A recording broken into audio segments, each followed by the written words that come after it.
남세의 아버지와 쉬운 3살 난 아들이 마루에 앉아 있었는데 새 한 마리가 지나갑니다. 나이가 들어서 정신이 오락가락하는 아버지가 아들에게 물었습니다. 방금 지나간 게 뭔가? 아들이 대답을 합니다. 까치예요. 조금 있다가 아버지가 또 물었습니다. 방금 지나간 게 뭐지? 아들은 까치라고 대답하였습니다. 조금 있다가 아버지가 또 같은 질문을 하자 아들은 아버지의 반복된 질문에 순간 화가 치밀러 올라서 버럭 화를 내고는 자기 방으로 들어가 버렸습니다. 며칠 후 아들은 우연히 아버지의 일기장을 보게 되었어요. 오늘 오후 3살인 아들과 함께 마루에 앉아 있는데 새 한 마리가 지나갔다. 아들은 나에게 저게 뭐냐고 물었다. 나는 까치라고 말해 주었다. 근데 내 사랑스러운 아들은 연거푸 23번 계속해서 나에게 같은 질문을 하였다. 나는 나에게 질문하는 아들이 너무 이쁘고 사랑스러워서 23번을 다 웃으면서 대답을 해주고 난 뒤 내 아들로 태어나 준 것이 정말 고맙고 사랑스럽다며 아들을 꼭 껴안아 주었다.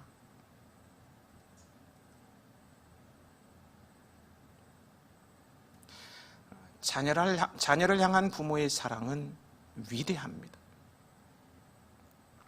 그런데 이보다 더 위대한 사랑이 있습니다.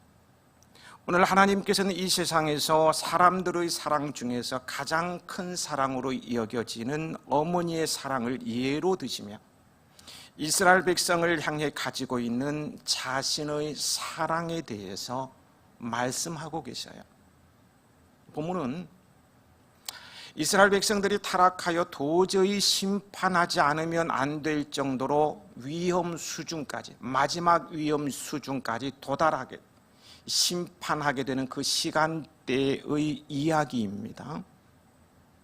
아직 그 순간이 오지는 않았지만 하나님께서는 그들이 하나님의 징계로 포로로 잡혀가고 난 후의 그 처절한 절망감에 사로잡히게 될 것을 예언하십니다.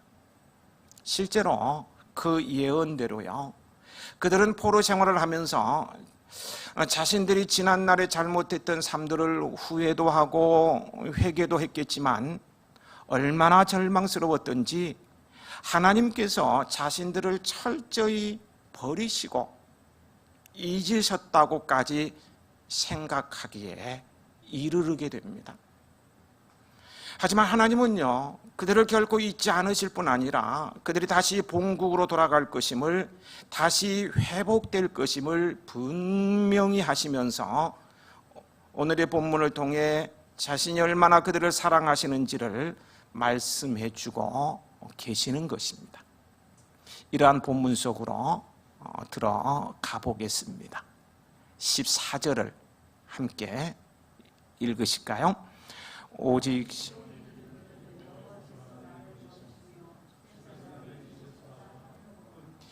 시온의 탄식으로 시작되고 있습니다. 시온은요, 바벨론 포로지에 있는 이스라엘 백성을 의미합니다. 그들은 자신들이 처한 처참함, 매우 슬프고 참혹한 상황을 가리켜서 처참하다 이렇게 말하죠. 자신들이 처한 처참함을 견디다 못해 절망의 탄식을 내뱉고 있는 것입니다. 여호와께서 나를 버리시고 주께서 나를 잊으셨도다. 여기에서요, 나를 버리셨다는 말은 무시하고 저버리다, 남겨두고 떠나버렸다, 그런 의미입니다. 한마디로요, 유기해버렸다는 거예요. 내다버렸다는 거예요. 유기, 아시죠? 유기견이란 말들을 종종 듣게 되는데요, 그 강아지를 키우다가 뭐 이쁘다고 뭐 온갖 사랑을 다 주다가 병들거나 어디 이사를 가게 되나 여행 가게 되면 처치곤란하다고 내다 버립니다. 그러면 유기견은 언제 주인이 찾아올까 막 동네 방방 돌아다니고 내다 버리는 게 유기하다는 거예요. 지금 이스라엘 백성이 그렇게 생각해요. 우리를 유기했다. 이어지는요, 나를 잊으셨다는 것은 기억에서 지워버렸다는 의미입니다. 하나님께서 기억에서 완전히 지워버렸다는 거예요. 그들은 장차 구원을 얻게 되리라는 믿음을 갖지 못하고 단지 계속되는 포로 생활 속에서 하나님께서 자신들을 유기하고 잊어버렸다고, 기억에서 지워버렸다고 절망의 탄식을 하고 있는 거예요. 이런 그들에 대해 하나님께서 어떤 반응을 하십니까? 15절이죠. 함께 읽어보시겠습니다.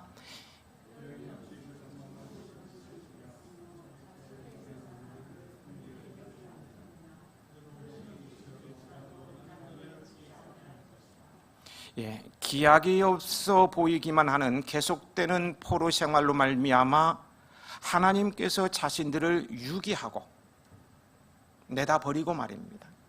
잊어버리셨다고 생각하여 낙심하는 이스라엘 백성들에게 하나님께서는 결단코 그들을 잊으신 것이 아님을 말씀하신 것입니다.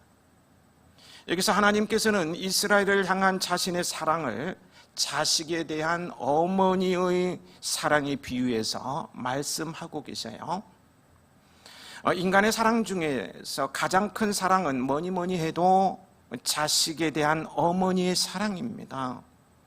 그것은 아마도요, 어머니는 자식을 자신의 몸에서 10개월 동안 키워냈고요, 극심한 고통을 통하여 낳았기 때문일 것입니다.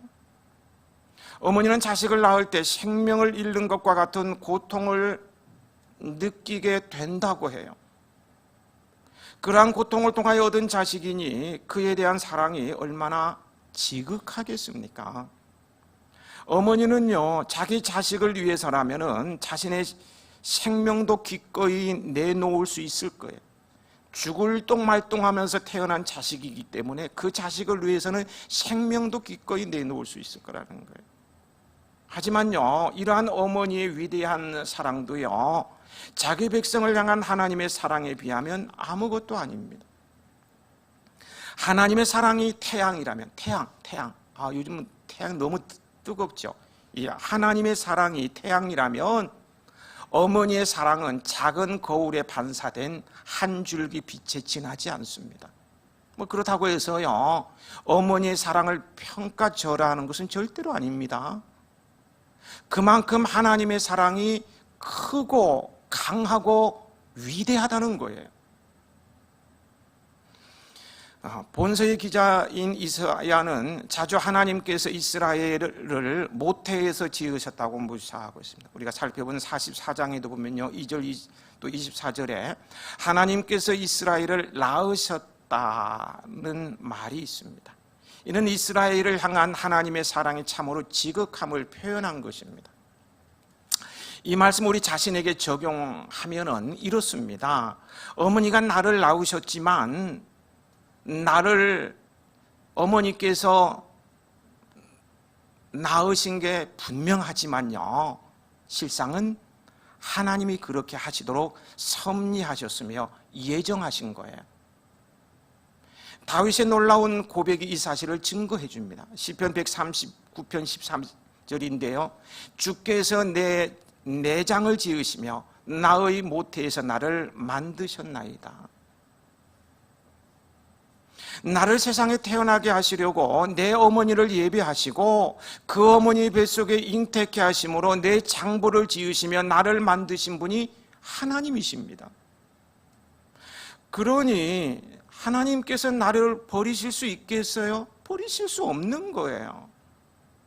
나를 향한 하나님의 사랑은 참으로 지극합니다. 본문에서 하나님께서는 혹시 여인은 자기를, 여기서 여인은 어머니를 말하는 것이죠.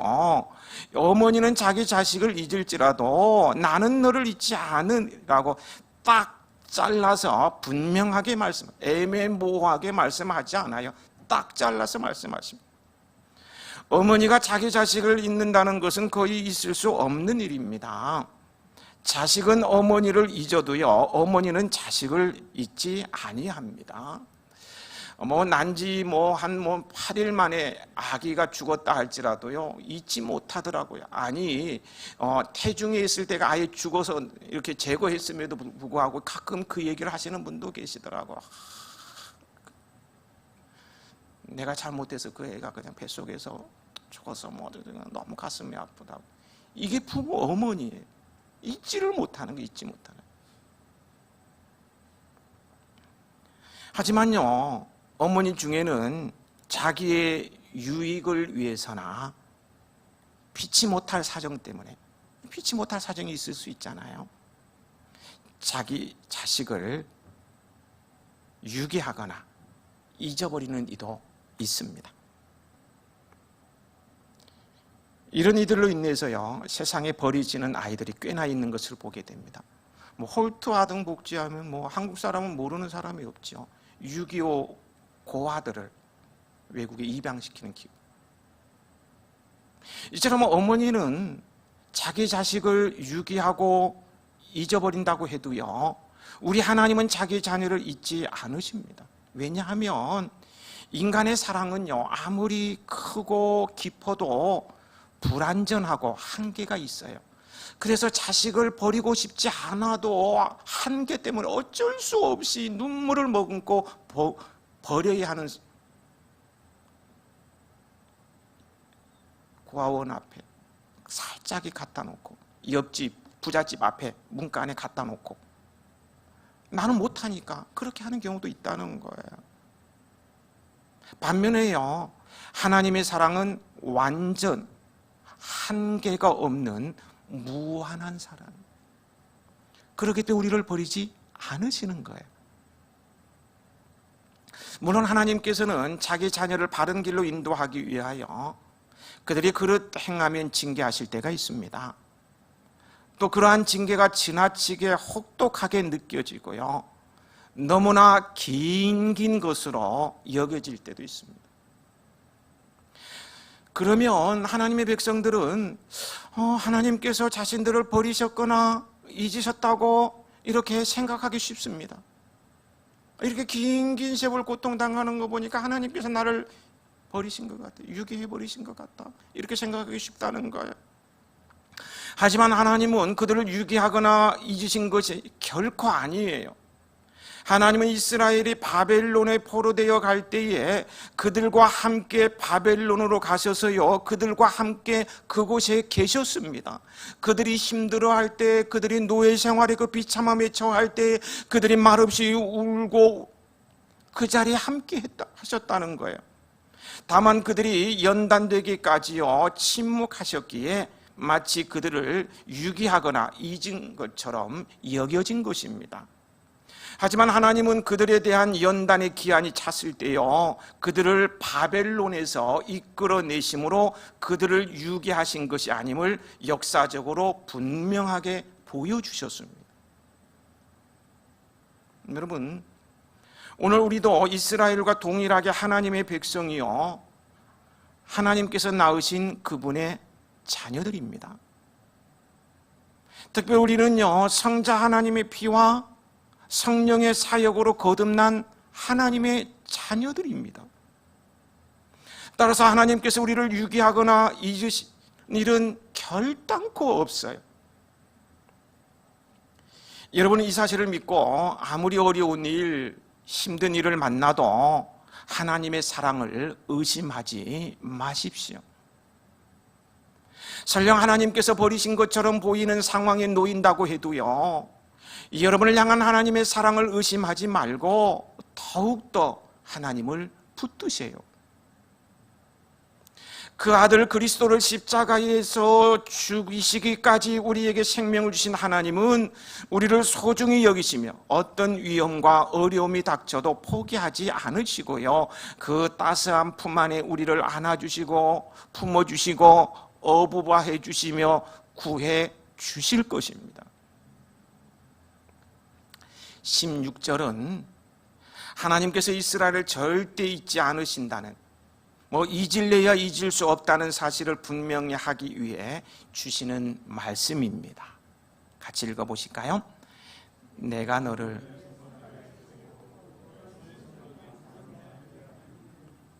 두 가지 사실을 말해주고 있죠.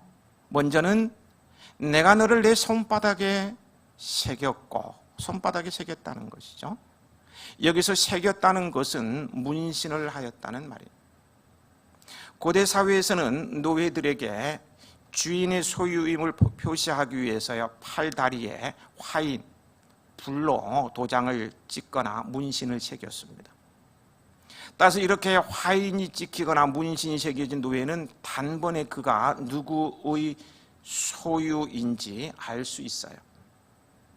하나님께서 이스라엘의 이름을 손바닥에 새겼다는 것은 바로 이러한 사실을 말해주는 것으로요, 이스라엘은 하나님께 있어서 너무나 소중한 존재입니다.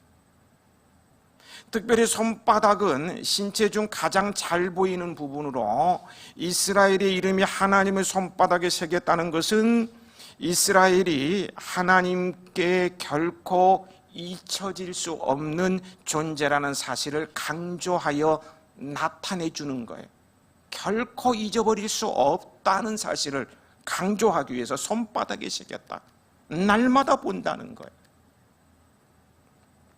또한 이스라엘의 이름이 하나님의 손바닥에 새겨졌다는 것은 그들이 하나님께서 지극한 사랑과 관심을 가지고 항상 지켜보는, 날마다 순간순간보다 지켜보는 대상임을 말해줍니다. 이스라엘은 하나님의 지극한 관심과 사랑의 대상이었어요. 그러한 지극한 사랑과 관심이 때로는 주께서 그 사랑하시는 자를 징계하시고 그가 받아들이시는 아들마다 채찍질하심이라는 히브리서 12장 6절의 말씀처럼 그들에 대한 징계로 나타나 그들에게 고통이 주어지기도 하였지만, 하나님의 사랑과 관심이 항상 그들과 함께 하였기에 그들은 수많은 환난 가운데서도 완전히 소멸되지 아니하고 그 역사를 이어나갈 수 있었음을 성경은 증명해 주고 있잖아요.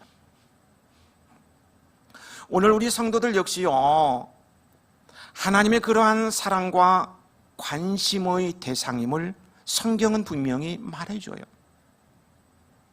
하나님께서 구약 이스라엘 백성들을 자신의 손바닥에 새긴 것처럼 오늘 우리들의 이름을 그 손바닥에 새기셨습니다.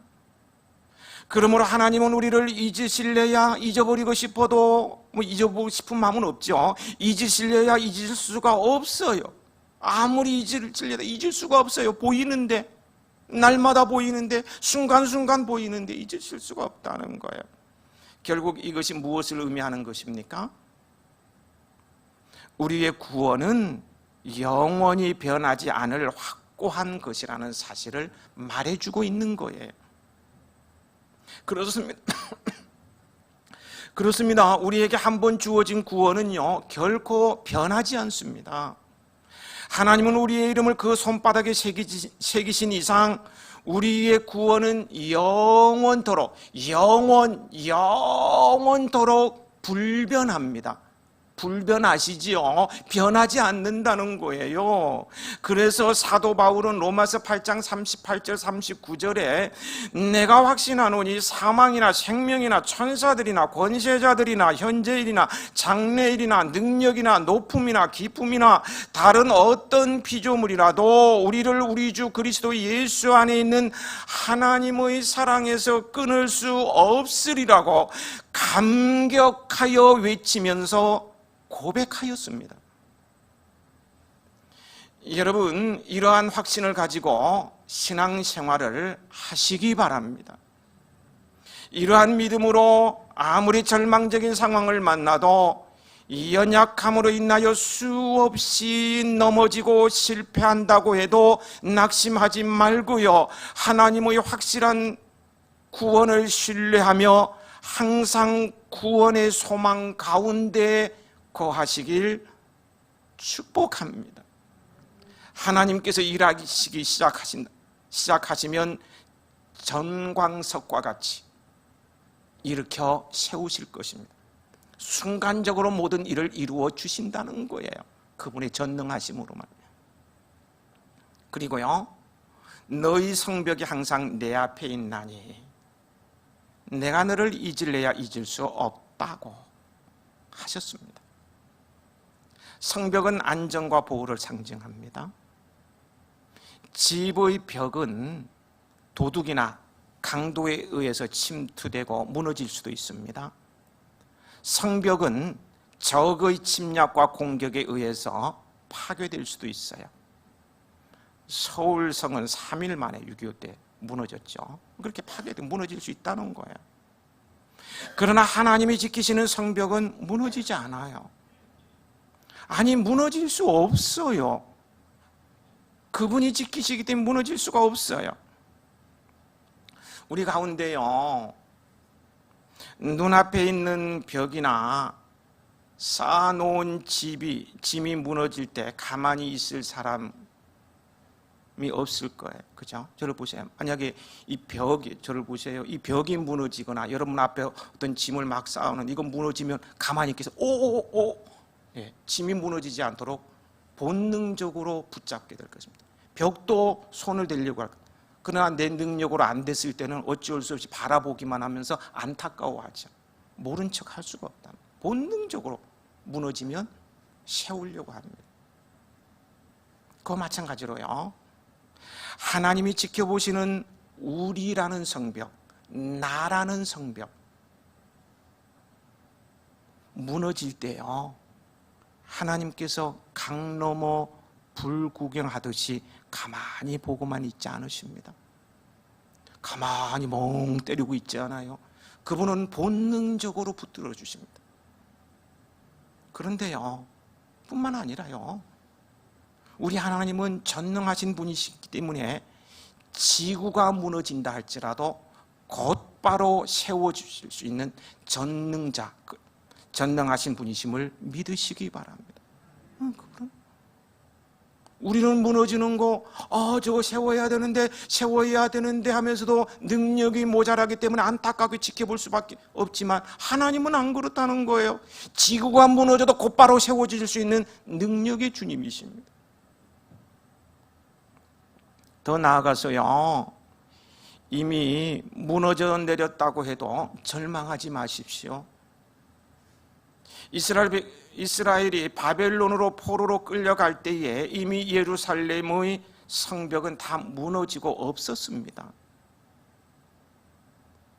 그러나 하나님은 그 성벽이 내 앞에 여전히 있다고 지금 성경 말씀하고 계십니다. 사람의 눈앞에는 없어졌으나 하나님 앞에는 그냥 그대로 있다는 거예요. 내 눈에는 분명히 성벽이 없어요. 무너졌어요. 모든 사람들이 다 증언해요. 지금 성벽이 완전히 무너졌다. 예루살렘 성은 완전히 무너져 버렸다. 저 보이잖아요. 성 어디 있냐? 다 무너졌다. 그런데 하나님은 아니시래요. 내 앞에 있다는 거예요.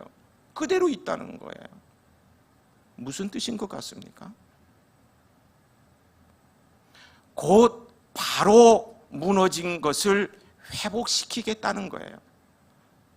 원래 있는 모습으로 복원시켜 주시겠다는 것입니다. 이미 무너진 성벽이라도요, 하나님의 전능하심은 본래의 모습으로 완전한 복원, 즉 회복을 시킬 수 있고 그렇게 하시겠다는 거예요. 그리고 실제로 그렇게 하셨습니다. 그러니 실망하고 낙심하지 말라는 거예요. 그렇습니다. 무너진 예루살렘 성벽이 사람의 눈에는 물론 보이지 않았으나 하나님 앞에는 늘 있었던 것처럼요, 오늘 시대가 참 많이 무너지고 있어요. 코로나19로 인해서 많은 교회들이 위축되고 무너지고 있습니다. 그러나 하나님 앞에는 그냥 있습니다. 하나님 앞에는 그냥 있어요. 그러므로 반드시 회복할 때가 올 것입니다. 우리 성도들의 개인적인 삶도 마찬가지예요. 오늘의 모습이 처참하고 너무 비참하고 실망스럽다고 할지라도요, 주님의 회복해 하심을 믿고 기다리시기 바랍니다. 정광석과 같은 회복이 내 인생 가운데 일어날 것입니다. 하나님은 절대로 우리를 유기하거나 잊어버리시는 분이 아니십니다. 17절 말씀 함께 읽으시겠습니다.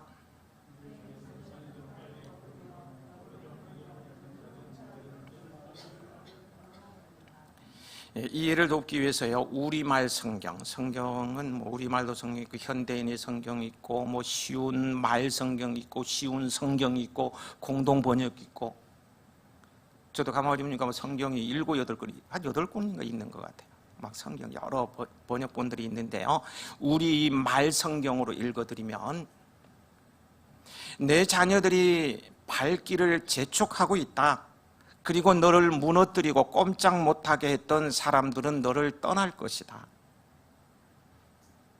여기서요, 자녀들은 무너진 성전을 재건할 이스라엘 백성들로 서둘러 귀환할 것임을 말합니다. 이 예언은 수르바벨과 에스라 그리고 느헤미야가 포함된 귀향민들을 통해서 역사적으로 성취되었습니다. 약속대로 회복된 것입니다. 근데 이 말씀은 바벨론 포로들에게만 해당되는 이야기가 아닙니다. 오늘을 살아가는 하나님의 백성된 우리들에게도 동일하게 적용되는 말씀입니다. 비록 지금 힘든 시간이 계속되고요, 쉬이 지나지 않을 것 같은 문제들이 있어도요, 여러분은 반드시 회복시키시는 하나님을 믿으시길 축복합니다. 오늘의 말씀을 준비하고 저 개인적으로 말씀을 이렇게 준비하다 보면 늘 개인에게 먼저 적용하는 시간을 갖게 되는데요, 저 개인적으로 적용하면서 그 성자 어거스틴이 남긴 어록, 그 유명한 말이 얼른 머리에 떠오르는 것이었습니다. 어거스틴은 그를 향한 하나님의 사랑을 이렇게 표현합니다. 하나님은 마치 이 세상에 나 한 사람밖에 없는 것처럼 나를 사랑하신다. 하나님은 마치 이 세상에 나 한 사람밖에 없는 것 같이 나를 사랑하신다. 100% 공감되는 말입니다. 저는 이러하신 하나님을 수시로 느끼고 사는데요, 이번에도 다시 고백하게 합니다. 사랑의 하나님께서는 참으로 못난 나를 유기하고 기억에서 지워버리셔도 할 말이 없는데, 그렇지 않으시고 어머니보다 크고 깊은 사랑으로 나를 사랑하시며 나의 이름을 그 손바닥에 새기시고 성벽을 지키시듯이 나를 지키시고 돌보시고 회복해 하심이 마치 이 세상에 나 한 사람밖에 없는 것처럼 나를 사랑하시는 것으로 느껴지는 것이었습니다. 느껴지더라고요. 저만의 착각인가요? 그래도 괜찮아요. 저 혼자 착각하며 살 거예요. 너무 행복한데요. 나 혼자만 있는 거, 나만 사랑하시는 거 너무 좋아요. 너무 행복해요.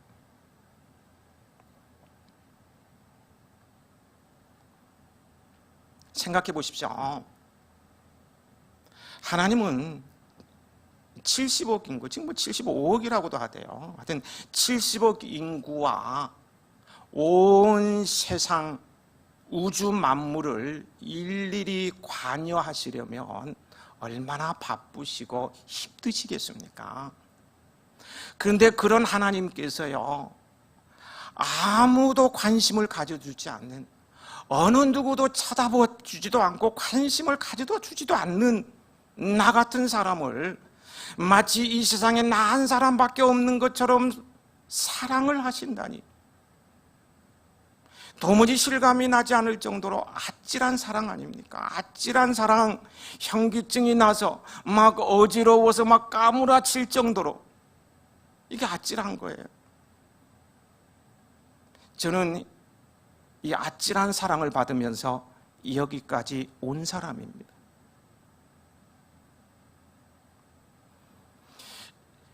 여러분도 마찬가지인 줄 압니다. 이런 하나님의 아찔한 사랑을 받으며 사는 자로서 우리는 어떻게 보답하며 살아야 할까요? 그냥 사랑만 받아 먹으면서 살았어야 되겠습니까? 보답해야 되지 않겠어요?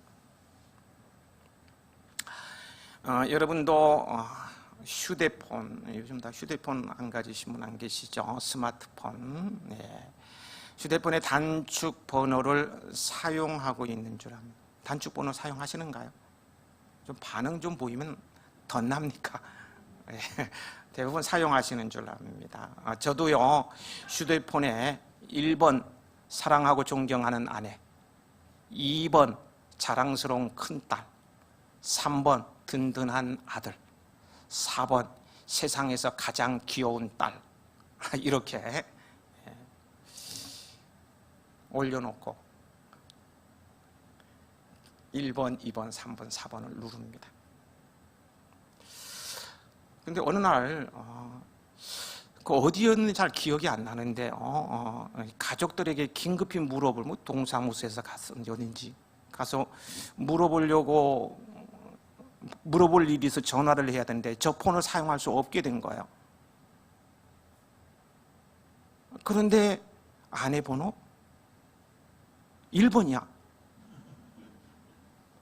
큰딸 전화번호 2번이야. 4명의 전화번호 하나도 생각이 안 나는 거야. 아무리 생각해도 1번, 2번, 3번, 4번밖에 생각이 안 나. 황당해서. 아주 낭패였습니다. 끝까지 생각을 못했어요. 거기서 나올 때 생각나더라고요.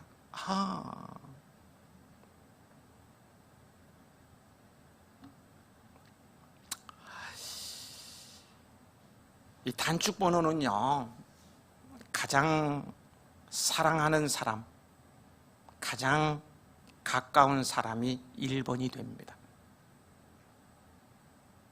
어린 자녀들에게는 엄마나 아빠가 1번이 되고요. 연인들에게는 애인의 번호가 1번이고,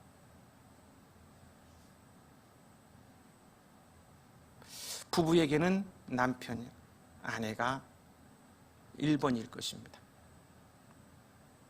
휴대폰에게서 1번은요, 가장 확실한 거예요.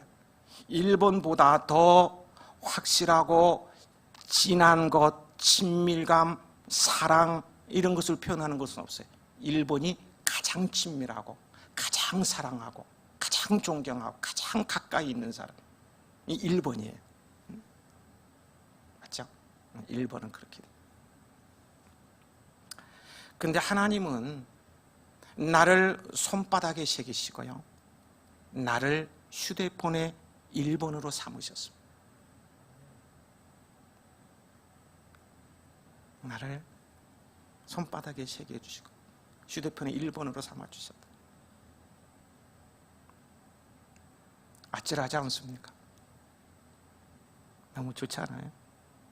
그러면 말입니다. 물어보십시다. 나에게 있어서 하나님은 나를 1번으로 삼아주셨는데 나에게 있어서 하나님은 몇 번입니까? 몇 번이에요? 하나님 몇 번? 저는 이 말씀을 적용하면서요, 제 아내가 1번이고 1번을 2번으로 밀어내버렸어요. 그리고 1번은 비워놨어요. 이따가 혼나는 게 아닌가 모르겠어요. 왜 2번으로 밀어냈나고. 혼날 것 같습니까? 네. 1번을 2번으로, 2번은 3번으로 다 밀어놓고 1번을 비워놓았습니다. 그래서 단축번호 누를 때마다 1번을 떠올리면 주님을 생각합니다. 주님을 1번을 비워놨습니다. 상징적으로 말해요. 그래서 단축번호를 누르려고 하면서 실제로 1번이 비어있는 거 보니까 생각이 달라지더라고요. 주님을 다시 한번 생각하고 그분의 사랑을 다시 한번 떠올리게 됩니다. 하나님께서 우리를 아찔할 정도로 사랑하시기에 우리가 개인적으로요, 혹은 국가적으로 주님을 배신하고요, 어떠한 공경에 처했다 할지라도 하나님께서는 우리를 유기하지 아니하시고 잊지 아니하시니 절대로 유기하지 아니하. 내가 하나님을 배신하고 또 배신한다 할지라도 하나님은 나를 내다버리지 아니하고 지워버리지 아니하시니 우리도 하나님을 잊지 말고 섬기며 살아야 하지 않겠습니까? 이 마지막 때에요, 우리는 어떻게 살아야 할까요? 종종 지난주에도 말씀을 드린 거예요. 이 마지막 때, 이 혼란의 때, 너무 어려운 때에, 코로나로 인해서 막 힘들 때 우리는 어떻게 살아야 하느냐는 거예요.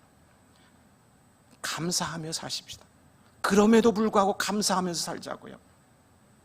그럼에도 불구하고 믿음으로 사십시다. 믿음으로 사는 거예요. 믿음은 바라는 것의 실상입니다. 힘들어도 믿음으로 사는 거예요. 누가 뭐라 그래도 믿음으로 사는 거예요. 세상이 막 엎어져도 믿음으로 사는 거예요. 그리고 뭐라고 했습니까? 주 안에서, 그리스도 안에서, 주님 안에서 광인처럼 사랑하면서 살자고 했습니다. 미친 사람처럼 주님 안에서 사랑하면서 살잖아요. 봉사하는 것도 광인처럼 하고요. 저는 꽃꽂이를 볼 때마다 미친 사람처럼 한다고 생각이 들어요. 정말 정성을 다해서 꽃꽂이 하고요. 목사가 성도들을 사랑하는데 막 미친 사람 막 안 보면 보고 싶고 막 미치도록 막 사랑하고, 성도들은 목사를 막 주 안에서 막 미치도록 사랑하는 거예요. 그냥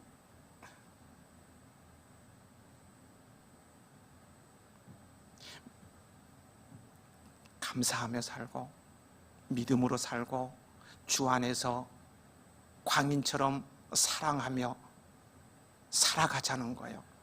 이 아픔을 이겨내자는 거예요. 이 상황을 견디어내자는 거예요. 이것이 거룩한 삶 아닙니까?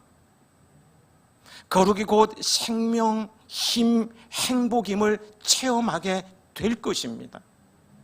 이렇게 하나님을 잊지 않고 섬기면은요, 반드시 크게 웃을 날이 올 것입니다. 반드시 웃을 날이 와요. 오늘의 말씀을 마무리 짓겠습니다. 여러분,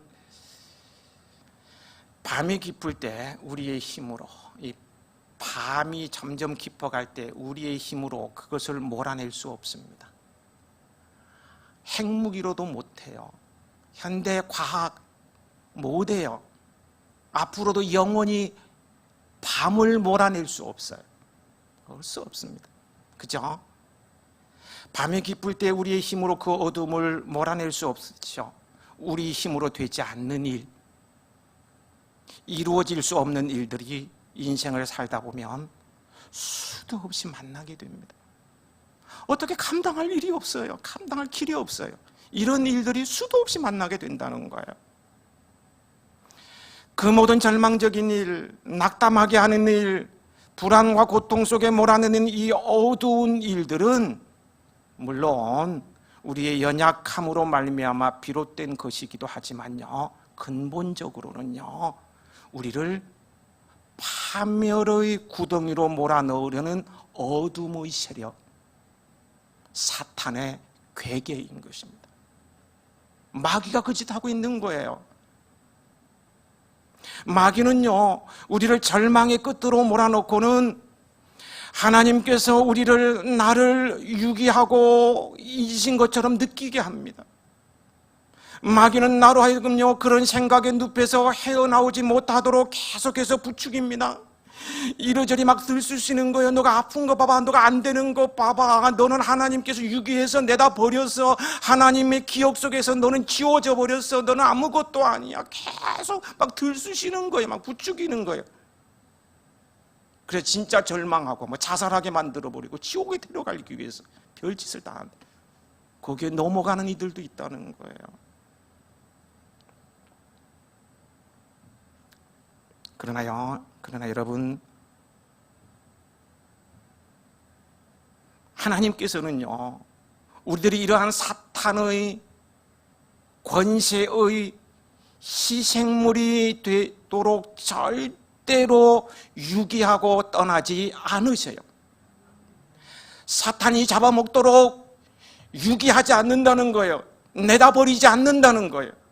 기억에서 지워버리지 않는다는 거예요. 마귀의 희생물로 주지 않는다는 거예요. 결단코 그런 일이 없다는 거예요.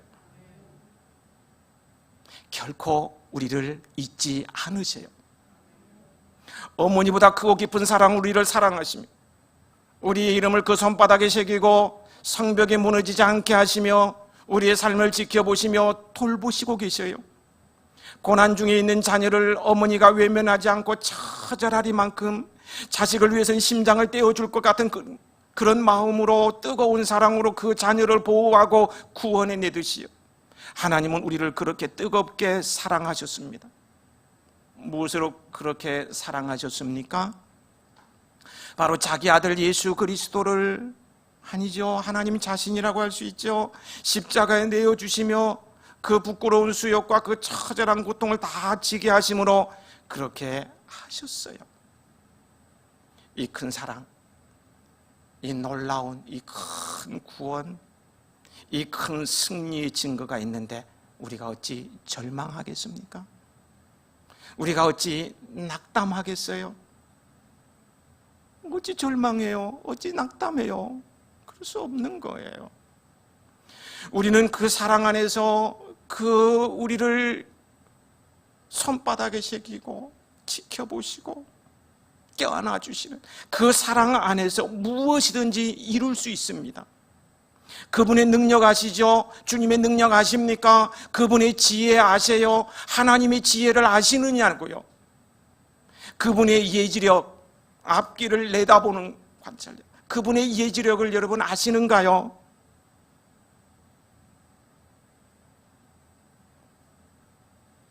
그분 안에 있는 우리는 다시 시작할 수 있습니다. 무엇이든지 할 수 있습니다. 그분의 능력, 그분의 지혜, 그분의 예지력을 믿는 우리라면 그분 안에서 무엇이든지 할 수 있어요. 다시 시작할 수 있어요. 회복 꿈꾸세요. 꿈은 이루어집니다. 이 시간 하나님께서 말씀하십니다. 나는 너를 잊지 않으리라.